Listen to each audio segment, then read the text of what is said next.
We can't just depend on business as usual. Increasingly, it's becoming clear that we can't just continue to exchange natural capital for industrial capital. We have to find a way to manage our resources in a way that preserves the way of life that we've come accustomed to here.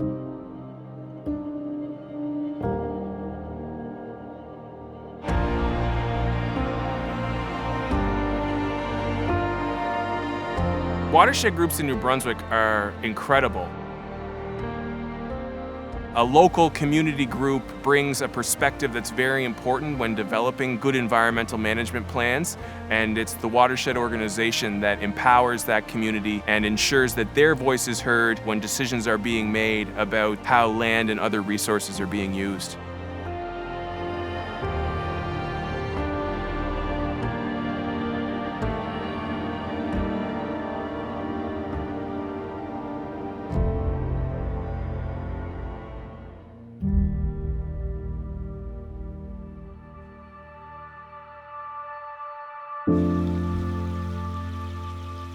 Today we're on the banks of Campbell Creek here, and we're looking at aquatic bugs, and we're looking at these insects today to help us learn about the water quality in this particular creek. The insects can tell us some interesting things that the regular chemical data wouldn't tell us. It can give us information on climate change, possible invasive species, contaminants that might not be detected, because when you sample for your water quality, it's a once a month. Whereas the insects are living in the water all the time. The fieldwork component involves us getting in the water, and we do a very vigorous sampling, and we use a kick net. So we're vigorously kicking, trying to get all that stuff under the rocks. It ends up in the net, and we take these samples and we deliver them to the entomologist, who looks at the abundance and the diversity of the species, and that tells us a lot about the water quality in the river.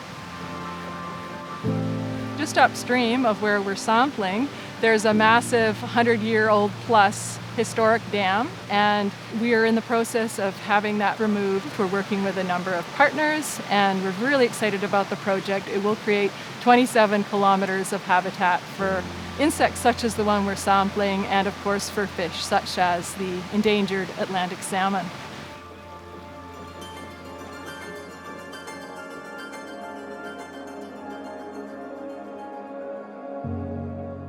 Le projet ici qu'on présente, c'est ce qu'on appelle la barrière du 10 000 sur la rivière Northwest Upselquitch. Donc, depuis les années 80, la province du Brunswick opère une barrière pour garder les saumons ici contre le braconnage. Donc, le projet est d'installer une barrière au début de saison, puis s'assurer que le saumon demeure ici jusqu'à la période de frai dans laquelle on se retrouve aujourd'hui, donc à la mi-octobre, où est-ce que là, les saumons sont relâchés pour atteindre les zones de frai. Aujourd'hui, on est aussi avec des partenaires du ministère de Pêche et Océan Canada qui vont tester des différentes caméras sonores pour évaluer le nombre de saumons qui vont pouvoir être captés par leur caméra. Donc, c'est un des objectifs aussi de notre organisation de participer au développement d'outils technologiques pour améliorer la gestion du saumon et les décomptes. La résultante du projet, c'est d'avoir pu maintenir jusqu'au minimum de 650 saumons ici, suite au décompte qui a eu lieu en apnée à la mi-septembre. Donc, on peut être fier d'avoir pu garder les saumons ici jusqu'à la dernière minute avant la frai. Donc, aujourd'hui, avec l'ouverture du barrage, les saumons vont pouvoir rejoindre leur zone de frai. Donc, on a atteint nos objectifs pour cette année.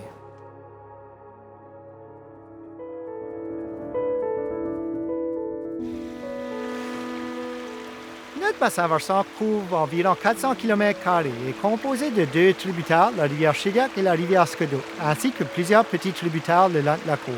La baie de SHEDIAC est sur le détroit de Northumberland. Le projet que nous allons présenter aujourd'hui, c'est notre suivi de la qualité d'eau. Chaque mois, nous prenons des échantillons d'eau dans les rivières Squidou et SHEDIAC, ainsi que dans plusieurs petits tributaires le long de la côte. Avec ces échantillons, on analyse les bactéries, les nutriments, ainsi que des paramètres tels que la température puis l'oxygène dissous. Quand on y va sur le terrain, on amène avec nous autres ce qu'on appelle un YSI. C'est une sonde avec plusieurs capteurs qui peuvent prendre la température de l'eau, l'oxygène dessous et la conductivité. Ensuite, on va prendre une bouteille d'eau qu'on va amener dans le laboratoire pour faire analyser pour les différents nutriments puis les bactéries qui se trouvent dans l'eau ainsi que les métaux. Avec le test des qualités d'eau, ce qu'on fait, c'est que ça permet de déterminer quelle rivière est en meilleure santé que d'autres. Puis les rivières où on voit certaines problématiques, que ce soit trop de nutriments ou trop de bactéries, on va aller les étudier plus en détail ou essayer de trouver des projets qu'on peut faire pour améliorer la qualité de l'eau.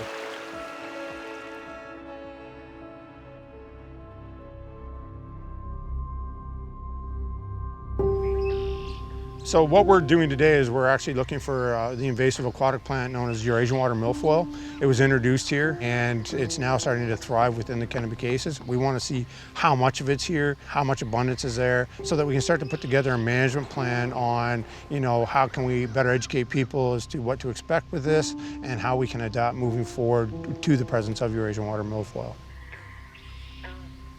Once we see a spot with Eurasian water milfoil, we take a GPS, we tag it, we grab a sample. It's as simple as putting the sample in a Ziploc bag.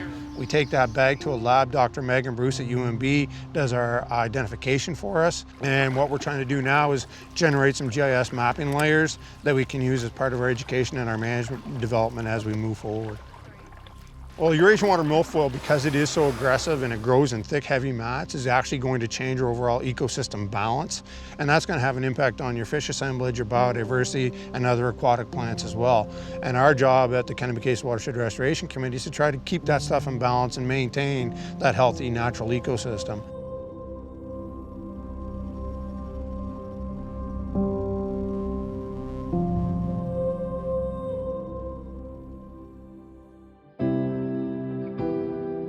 So the project we're out here doing today is our Harbour Baseline project, which is looking at fish communities in the St. John Harbour, along with some water quality monitoring and sediment monitoring. So today we're doing our fishing portion of the project. So we go out monthly to sites throughout the St. John Harbour and some of the tributaries that feed into the harbour, and we set 2 sets of nets. So we set a fyke net, which stays out for 24 hours, and that catches larger fish. And then we also do a 3-minute beach seine. So we haul that net behind us in the water for 3 minutes, and then we will bring that ashore and we'll look at the fish that we've caught, we'll identify them, we'll measure how long they are, and then we set them back into the harbour. So we're collecting data that can be used in the future for different projects. It can also be used to track changes, whether that's improvements or decline in fish populations. It really serves as this time shot now before anything happens, good or bad, to be able to use that into future studies. In our travels around New Brunswick, it's become clear that I'm part of a network of dedicated professionals who are working hard every day because they believe in the work, they love the province of New Brunswick, and they're passionate about both their organizations and, more importantly, their communities.